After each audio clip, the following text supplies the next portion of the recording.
welcome. So this is a continuation of the previous lecture where we are discussing about kernel data structures. So in the last lecture we have discussed about arrays, linked lists, different types of linked lists, stacks, queues, and binary tree, binary search tree, and balanced binary search tree. Okay. In this lecture, we will be discussing about some more data structures. So primarily we will be discussing about hash function and bitmap function.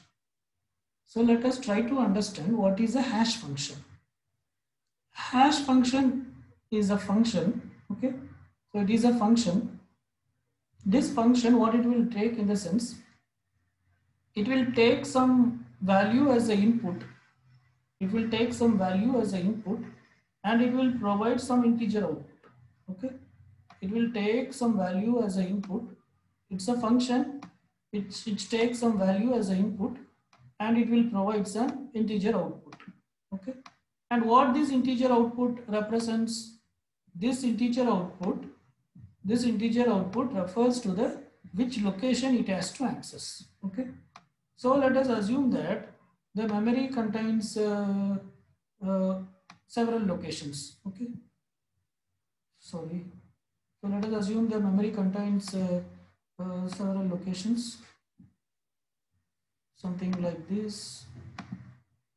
Okay, I'll draw a little small because I want to draw something else. Okay, so these are the locations. Okay, so each location, as you know, it will have an address. Okay, so this hash function, so basically it is a function. So it takes some value as an input. So this function will take something as an input and it will provides some integer as an output. Okay, so whatever the output it provides, so it provides some output. This output will tell the operating system which location it has to access. So for example, these are different addresses. For example, if the output is some x, then it may access this location.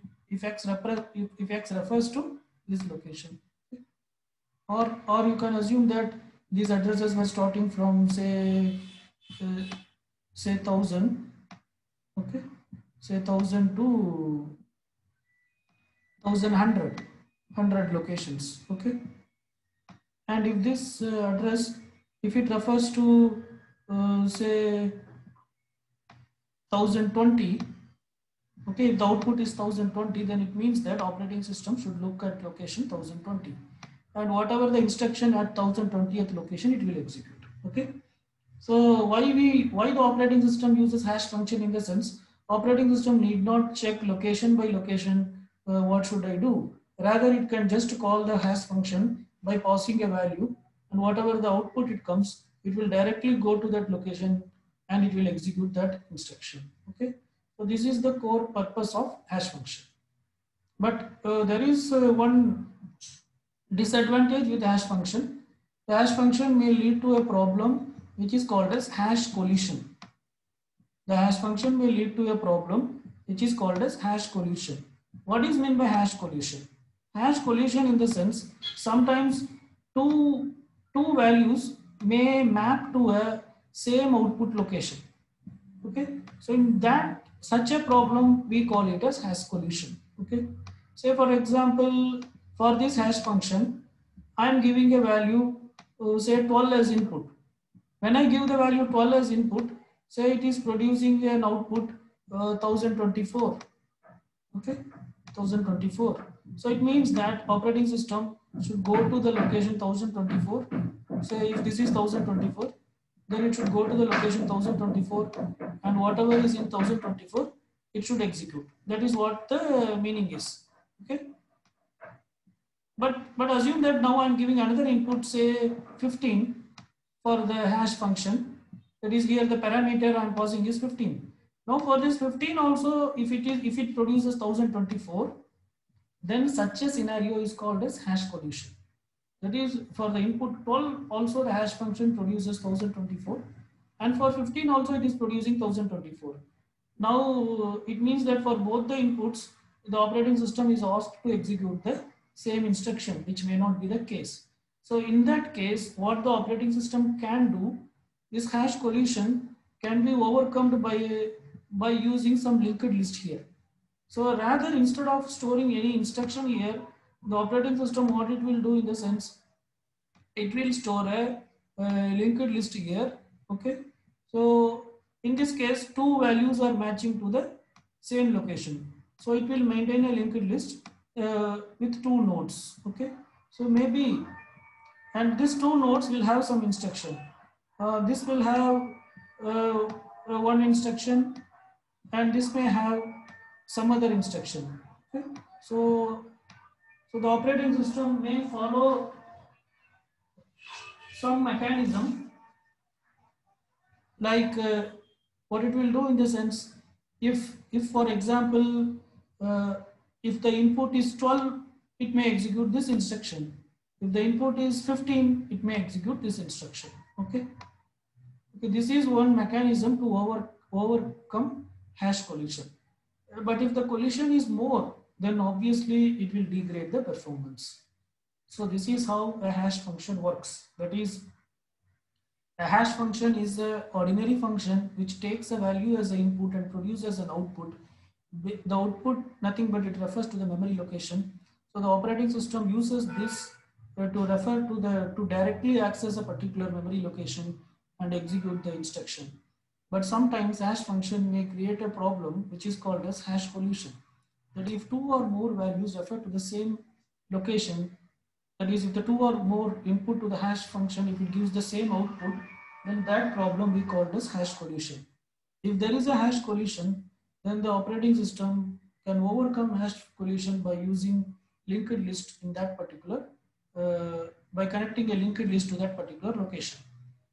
But still, if the degree of collision is more, that is, if more collisions are created by the particular hash function, then the performance will degrade.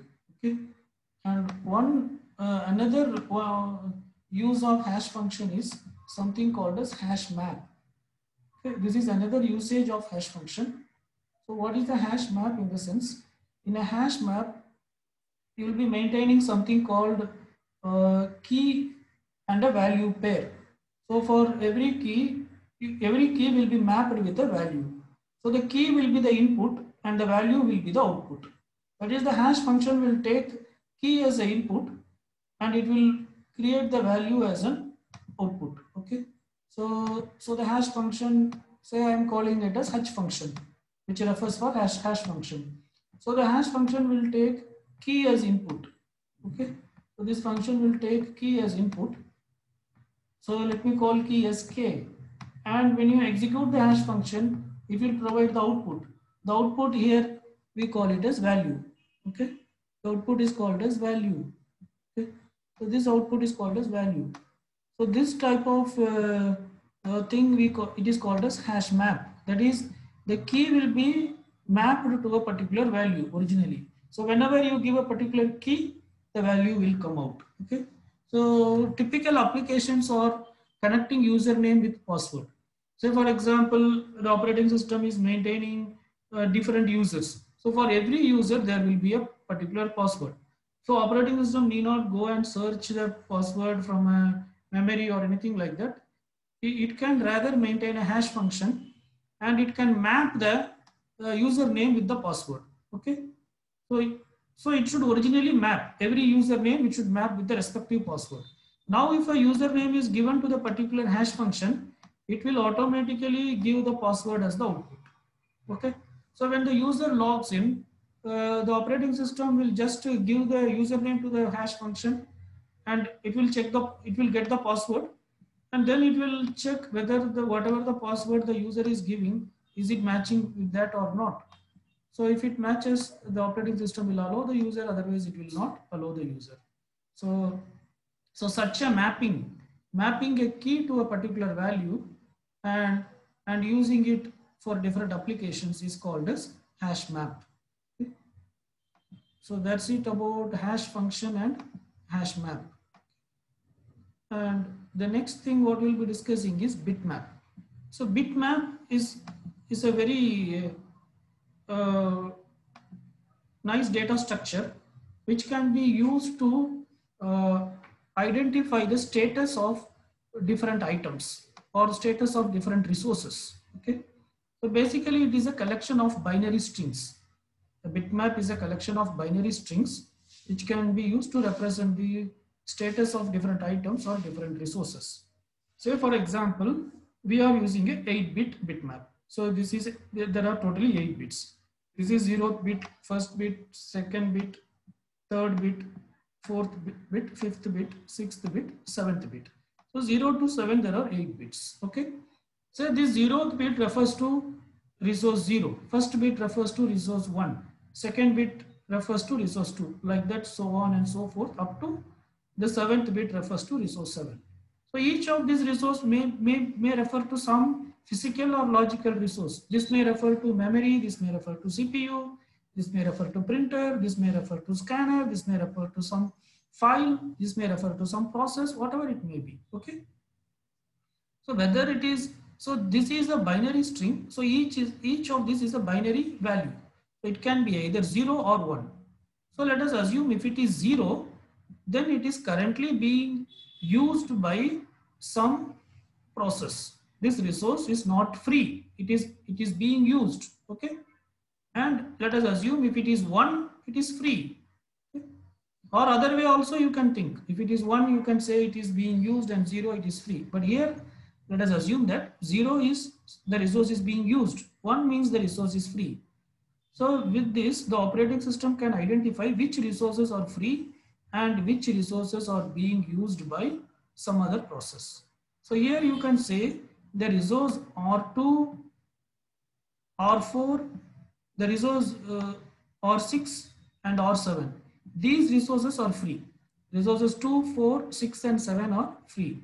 Whereas resource 5, resource 3, resource 1 and resource 0, these resources are being utilized by some particular process or whatever it may be. Okay.